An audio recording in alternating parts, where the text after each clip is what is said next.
नमस्कार, डेली 24 भारत देख रहे हैं आप। मैं हूं आपके साथ साहिल धुलिया। बुलेटिन की शुरुआत करेंगे। पश्चिम एशिया में संघर्ष के बाद दुनिया के कई देशों में गैस की किल्लत बढ़ गई है, लेकिन भारत के लिए राहत भरी खबर है। 46,000 मैट्रिक टन से अधिक एलपीजी लेकर जा रहा टैंकर ग्रीन सानवी शनिवार सुबह होर्मुज जल डमरू मध्य पार करने के करीब है। जहाज परिवहन महानिदेशालय ने बताया कि इस टैंकर के 6 अप्रैल तक मुंबई पहुंचने की संभावना है। विशेषज्ञों के अनुसार होर्मुज जल डमरू मध्य से जहाजों की सुरक्षित आवाजाही भारत की ऊर्जा जरूरतों के लिए बेहद महत्वपूर्ण है। एलपीजी टैंकर के समय पर पहुंचने से घरेलू गैस आपूर्ति में किसी तरह की बाधा नहीं आएगी और देश की ऊर्जा सुरक्षा बनी रहेगी। अधिकारियों ने कहा कि इसके लिए सभी सुरक्षा और निगरानी इंतजाम किए जा रहे हैं ताकि टैंकर की डिलीवरी में कोई देरी ना हो। यह खेप भारत के घरेलू ऊर्जा संकट को कम करने और नागरिकों को समय पर एलपीजी उपलब्ध कराने के लिए अहम भूमिका निभाएगी। तो इसी खबर पर ज्यादा चर्चा के लिए हमारे मैनेजिंग एडिटर रमेश ठाकुर जी हमारे साथ जुड़ गए।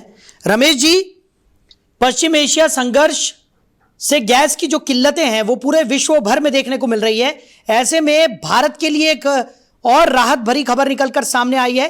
6 अप्रैल तक जो एक टैंकर है भारत का, वो मुंबई पहुंचने के आसार जताए जा रहे हैं। इससे काफी ज्यादा सहूलियत भारत को हो जाएगी, कैसे देख रहे हैं? नहीं, वास्तव में सहूलियत भरी खबर है, क्योंकि इससे पहले भी एलपीजी के 2 जो जहाज थे बाहर से आ चुके थे और एलपीजी की जो किल्लत थी वो नहीं हो पाई थी। लेकिन ये सरकार कहती है कि किल्लत नहीं हो पाई थी, लेकिन किल्लत मुझे लगता है पहले दिन से बरकरार है। लेकिन हाँ, एक फौरी तौर पे राहत जरूर मिलेगी कि जो प्राइस है जो बढ़ाए गए थे अब ज्यादा ना बढ़े। तो इसको लेके मुझे लगता है कि सरकार कोशिश कर रही है और सरकार का ये प्रयास है आने वाले समय में जो जितने भी रेट बढ़ा दिए गए कम से कम वो स्टेबलिश रहे और इसमें ज्यादा वृद्धि करने की जरूरत ना पड़े। क्योंकि एलपीजी की जो खपत है, देखो, तो उस खपत के हिसाब से आज की डेट में जितनी सप्लाई हो रही है उतनी हो नहीं पा रही है, सरकार ने भी मान लिया है।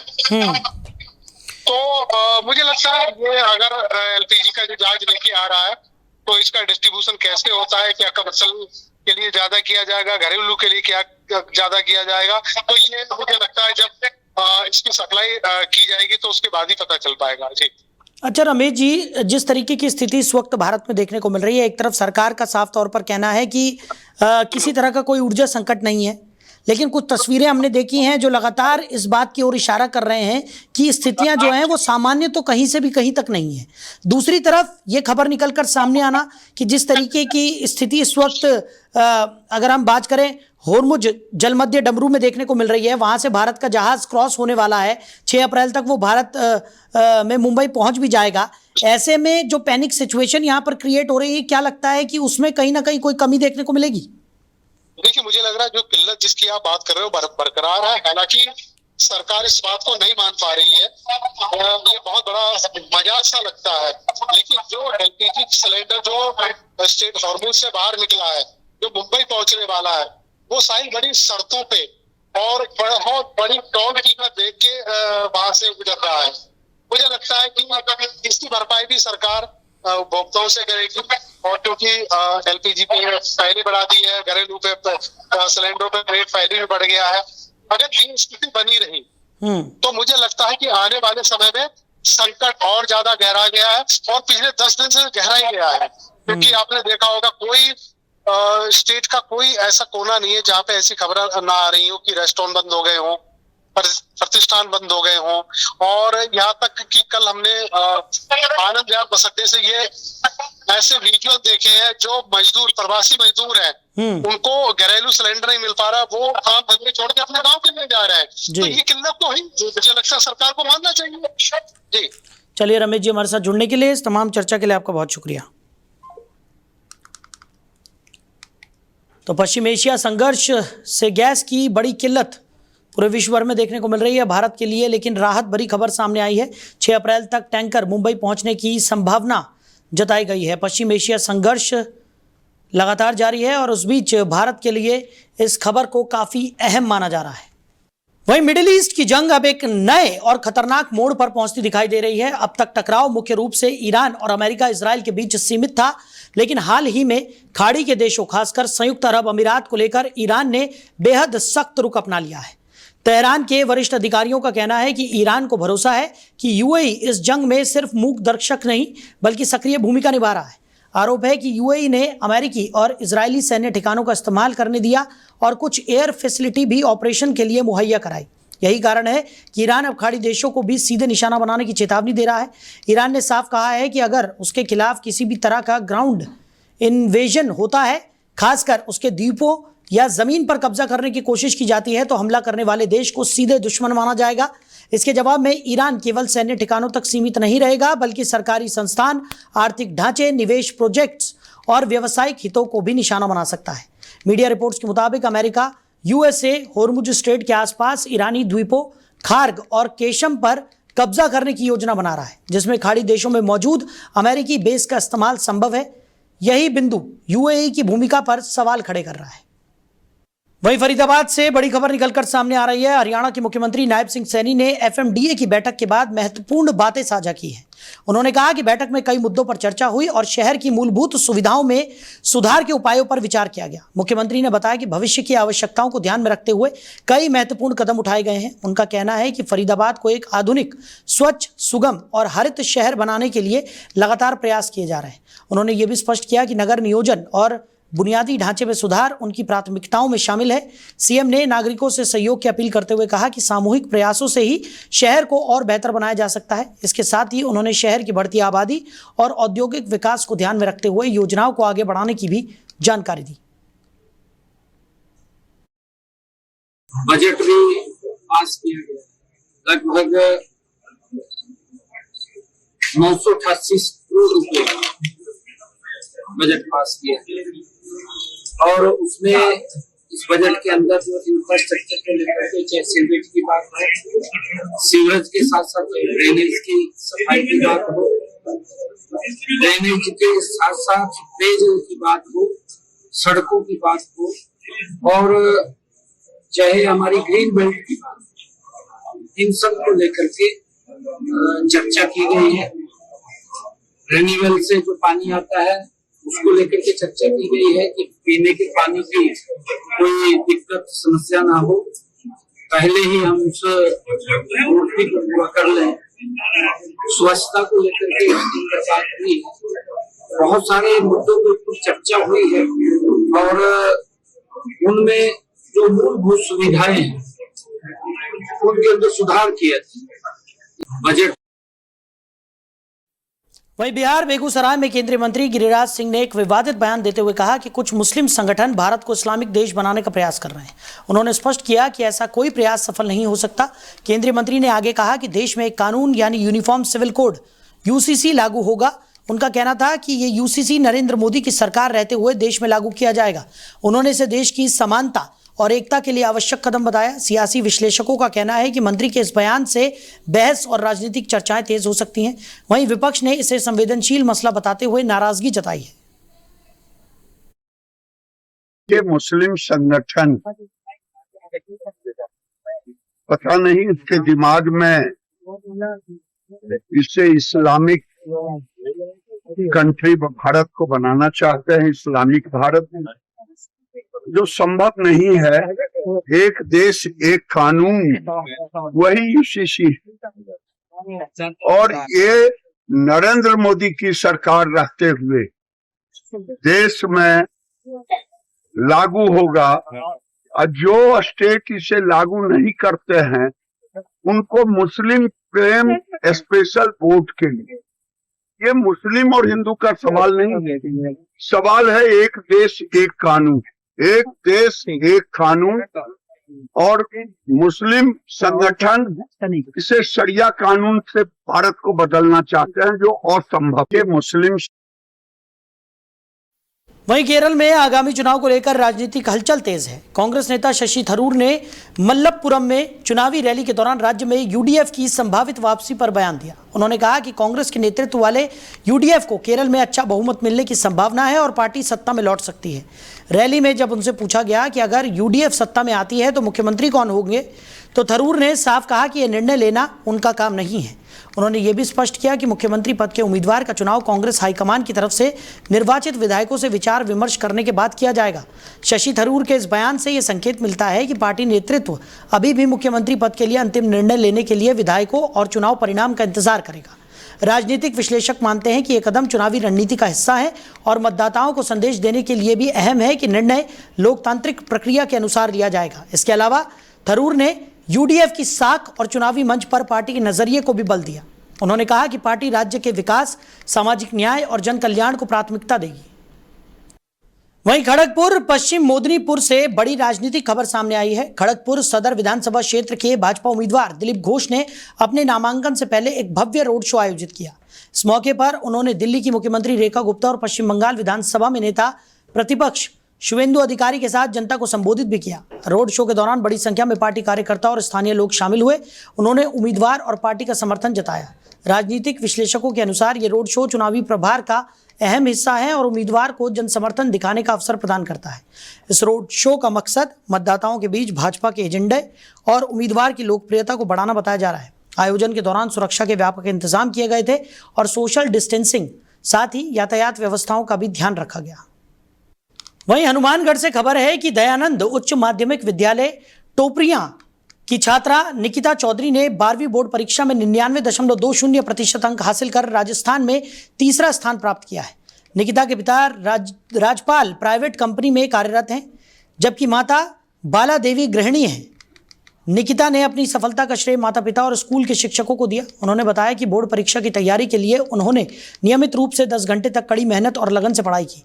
निकिता का भविष्य का लक्ष्य सिविल सर्विसेज में जाना है। दयानंद उच्च माध्यमिक विद्यालय टोपरिया की दूसरी छात्रा कृतिका ने भी शानदार प्रदर्शन करते हुए 98.80% अंक प्राप्त किए और विद्यालय का नाम रोशन किया। कृतिका ने भी अपने भविष्य में सिविल सर्विसेज में जाने की इच्छा जताई।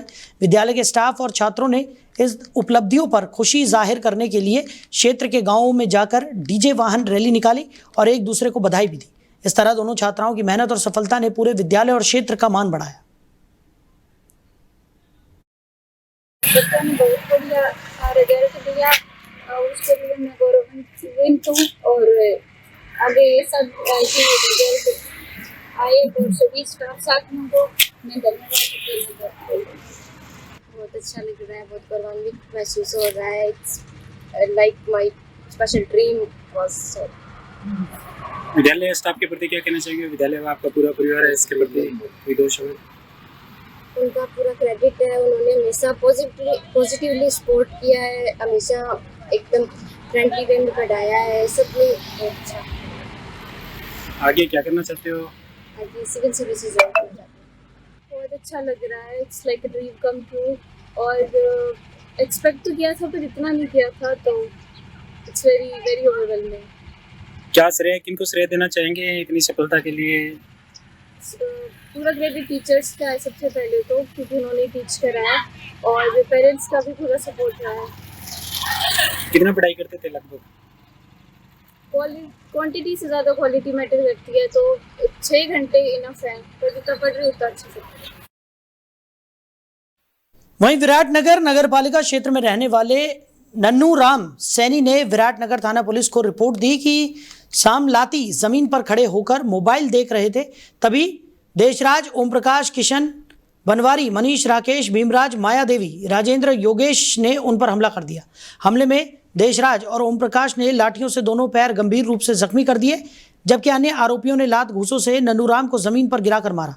आरोपियों ने नन्नू राम के मोबाइल में बनी घटना का वीडियो भी तोड़ दिया और इस दौरान देशराज ने चाकू से जानलेवा हमला भी किया, लेकिन मौके पर मौजूद लोगों ने बीच बचाव किया, जिससे उनकी जान बच पाई।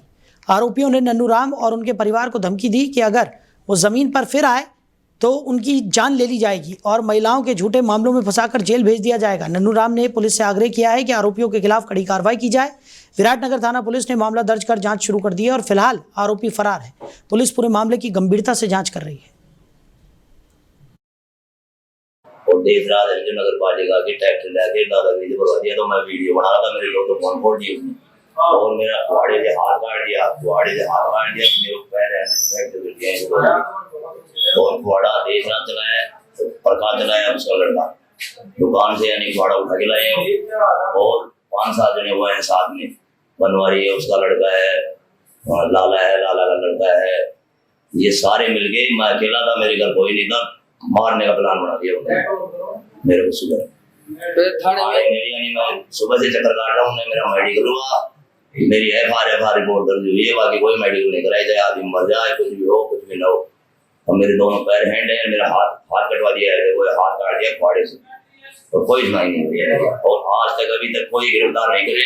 दूसरे 111 में उठा रहे हैं, लेकिन दूसरे आदमियों को और उसको नहीं उठा रहे। वहीं विराटनगर नगरपालिका क्षेत्र में कार्यरत ठेका सफाई कर्मचारियों ने अपनी मांगों को लेकर अनिश्चितकालीन कार्य का बहिष्कार कर दिया है। कर्मचारियों ने ठेकेदार की ओर से नियुक्त कथित सुपरवाइजर को हटाने सहित कई लंबित मांगों का समाधान करने की मांग की। अखिल भारतीय सफाई मजदूर कांग्रेस और वाल्मीकि सेना के नेतृत्व में कर्मचारियों ने रामलीला मैदान में बैठक के बाद रैली निकालकर उपखंड कार्यालय में प्रदर्शन किया। इस दौरान उन्होंने साप्ताहिक अवकाश, न्यूनतम वेतन और वाल्मीकि समाज के व्यक्ति को सुपरवाइजर नियुक्त करने की मांग सहित ज्ञापन तहसीलदार लालाराम यादव को सौंपा। करीब 1 घंटे तक चले प्रदर्शन के दौरान कर्मचारियों ने नगरपालिका अधिकारियों को मौके पर बुलाने की मांग की। सहायक अभियंता हरि सिंह कुमावत मौके पर पहुंचे और कर्मचारियों से बातचीत की, लेकिन कोई ठोस समाधान नहीं निकल सका। वाल्मीकि समाज के नेताओं ने चेतावनी दी कि अगर सोमवार तक उनकी मांगों पर कार्रवाई नहीं की गई और कथित सुपरवाइजर को नहीं हटाया गया तो कार्य बहिष्कार जारी रहेगा। उन्होंने आरोप लगाया कि नगरपालिका में गैर वाल्मीकि सुपरवाइजर श्रमिकों के साथ अभद्र व्यवहार कर रहा है और उन्हें लंबे समय से न्यूनतम वेतन का भुगतान नहीं किया गया है। का दर्द है, सफाई कर्मचारियों का दर्द है। ये दर्द है तो पूरे राजस्थान में, लेकिन आज विराटनगर के जो हमारे सफाई कर्मचारी वो जागरूक हो गए और अपनी पीड़ा को SDM साहब के सामने बताने के लिए आए। और वो जो दर्द है ना, वो ये है कि ठेका प्रथा के चलते इतनी बड़ी संख्या में हमारे लोगों का शोषण हो रहा है, क्योंकि 150 लोगों का टेंडर है और वहाँ पे मात्र 50 आदमी काम कर रहे हैं। 100 आदमियों का पैसा इनके सारे सरकारी अधिकारी, इनका ठेकेदार, ये सारे मिलकर AC के ऑफिस में बैठकर हमारे लोगों का हक का पैसा ये लोग खा रहे हैं। और सबसे बड़ी विडंबना की बात यह है कि यहाँ SDM साहब के कार्यालय पे हमें लगभग 1 घंटा समय बीत गया और ये महिला कर्मचारी हमारी मातृ शक्ति यहाँ पे बैठी हुई है, लेकिन कोई भी जिम्मेदार अधिकारी अभी तक इनसे अपनी कोई बात पूछने के लिए नहीं पहुंचा है। देखो कितनी बड़ी तानाशाही यहाँ पे अधिकारियों में है, यहाँ के शासन प्रशासन के लोगों में कितनी बड़ी तानाशाही है कि ये जो एक गरीब तबका है, ये कर्मचारी, सफाई कर्मचारी जो पूरे विराटनगर को, पूरे प्रदेश को, पूरे देश को साफ सफाई से रखने का, सुरक्षित रखने का काम करते हैं, आज उन लोगों का दर्द सुनने के लिए कोई अधिकारी बाहर नहीं आ रहा। उनका दर्द है। वहीं श्री गंगानगर में गेहूं की सरकारी खरीद को लेकर किसानों का गुस्सा सड़कों पर फूट पड़ा। केंद्र और राज्य किसान संगठनों के नेतृत्व में बड़ी संख्या में किसान कलेक्ट्रेट पहुंचे और सरकार के खिलाफ जोरदार नारेबाजी की। प्रदर्शन का नेतृत्व JKS के प्रदेश अध्यक्ष रणजीत सिंह और किसान नेता वीरदीप ने किया। किसानों ने जिला कलेक्टर के माध्यम से मुख्यमंत्री को ज्ञापन भी सौंपा। ज्ञापन में कहा गया कि गेहूं का उत्पादन प्रति बीघा लगभग 15 क्विंटल है, जबकि सरकारी गाइडलाइन में इसे कम दर्शाया गया है, जिससे किसानों को आर्थिक नुकसान हो रहा है। किसानों ने खराब मौसम और बारिश से फसल की गुणवत्ता प्रभावित होने का हवाला देते हुए मानकों में छूट की मांग की। साथ ही उन्होंने कहा कि सरकार की तरफ से तय 49 लाख टन खरीद लक्ष्य को वास्तविक उत्पादन 80 लाख टन के अनुसार बढ़ाया जाए। किसान पंजीकरण प्रक्रिया को जटिल बताते हुए इसे सरल बनाने और जनाधार कार्ड की अनिवार्यता को हटाने की मांग कर रहे हैं। किसानों ने चेतावनी दी है कि अगर उनकी मांगों पर जल्द कार्रवाई नहीं हुई तो आंदोलन और तेज किया जाएगा। प्रदर्शन करने की जरूरत नहीं पड़नी चाहिए थी, क्योंकि जनवरी के महीने में इन्होंने कहा था ऑनलाइन खरीद की प्रक्रिया चालू होगी, लेकिन आज तक धरातल पे नहीं है और बहुत सारे हर्डल्स लगा दिए गए हैं। कह रहे हैं पर बीघा 7 क्विंटल लेंगे, कहीं 10 क्विंटल लेंगे। लक्ष्य जो दिया गया है वो 49 लाख क्विंटल का है, अनुमानित उत्पादन 80 लाख क्विंटल है, तो इस तरीके से खरीद नहीं हो पाएगी। कह रहे हैं जो किसान नौकरी करता है, जिसका बच्चा विदेश गया है, वो खुद आगे अंगूठा लगाए, जब आंखों का दिखाए, फिर जब उसका बिल बनेगा। ये व्यवहारिक नहीं है। या तो सरकार कहते हैं हमें सरकार खरीद करनी नहीं, बात है। फिर दूसरी बात है खरीद करनी है तो जैसे पूर्व की बनती होती रही है उसी पैटर्न पे होनी चाहिए। वहीं नाचना क्षेत्र में शुक्रवार को तेज हवाओं के साथ हुई बारिश और ओलावृष्टि से किसानों की फसल चौपट हो गई। क्षेत्र के विभिन्न गांव से आए किसानों ने बताया कि जीरा, चना और इसब की फसल की कटाई का कार्य चल रहा था, लेकिन अचानक हुई बारिश और ओले के कारण खेतों में फसल पूरी तरह नष्ट हो गई। किसानों का कहना है कि ये 6 महीने की मेहनत पर पानी फेरने वाली घटना है और उनका आर्थिक नुकसान बहुत अधिक हुआ है। किसानों ने सरकार से तुरंत मुआवजे की मांग की ताकि उनकी हानि की भरपाई हो सके। स्थानीय किसानों ने बताया कि ओलावृष्टि ने फसलों को जड़ से उखाड़ दिया और कई खेतों में फसल पूरी तरह से क्षतिग्रस्त हो गई। किसानों की चिंताएं ये भी है कि अगर सरकार समय पर सहायता नहीं देती है तो उनकी आगामी फसल और जीवन यापन प्रभावित होगा। इस घटना ने नाचना क्षेत्र में खेती पर मौसम की अनिश्चितता और किसानों की कठिनाइयों को फिर से उजागर कर दिया है। स्थानीय लोग प्रशासन से जल्द राहत कार्य करने की अपील कर रहे हैं।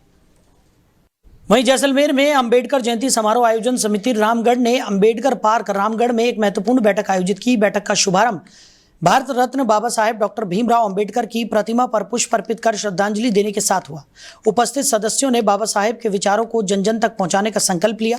बैठक में सर्वसम्मति से निर्णय लिया गया है कि आगामी 14 अप्रैल को डॉक्टर भीमराव अंबेडकर जयंती समारोह भव्य और गरिमामय रूप से मनाया जाएगा।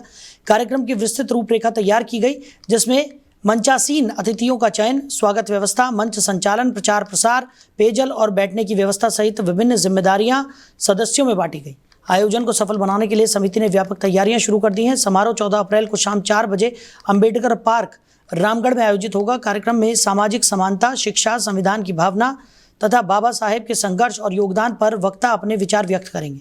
युवाओं को शिक्षा और संगठन के माध्यम से आगे बढ़ने का संदेश भी दिया जाएगा।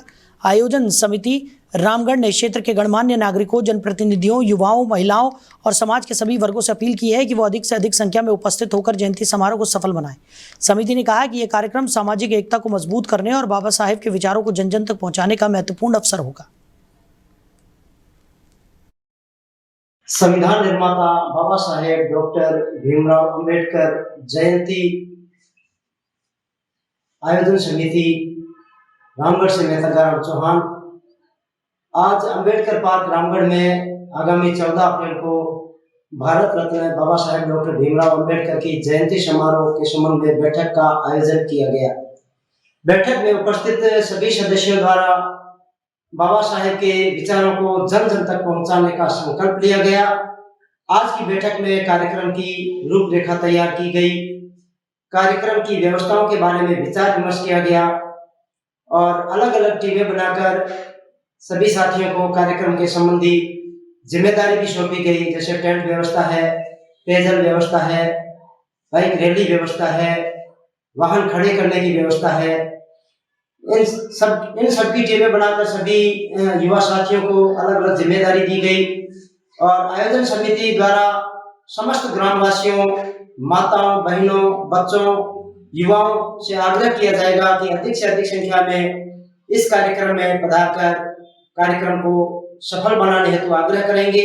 आयोजन समिति यह भी प्रयास करेगी कि आसपास के गांव के लोगों से भी संपर्क करके अधिक से अधिक संख्या में इस जयंती समारोह में पधारने हेतु आग्रह करेंगे। जय भीम, जय श्री। वहीं श्री गंगानगर के पदमपुर से अगली खबर है। पदमपुर श्री करणपुर मार्ग पर देर रात एक भयंकर सड़क हादसा हुआ। 47 GG के पास एक कार अनियंत्रित होकर खेत में बने पक्के खाले से टकरा गई। हादसे में कार में सवार दोनों लोगों की मौके पर ही मौत हो गई। मृतकों की पहचान 10 FF के रहने वाले के रूप में हुई है। दुर्घटना के बाद पदमपुर पुलिस तुरंत मौके पर पहुंची और घटनास्थल की जांच की। पुलिस ने दोनों मृतकों के शवों को उठाकर पदमपुर CHC मोर्चरी में रखवाया। घटना की जांच जारी है और हादसे के कारणों का पता लगाया जा रहा है। स्थानीय लोगों ने भी सड़क सुरक्षा के प्रति चेतावनी दी है और कहा है कि सड़क हादसों से बचाव के लिए सतर्कता बेहद जरूरी है। तो फिलहाल इस बुलेटिन में मेरे साथ इतना ही। आप बने रहिए। नमस्कार।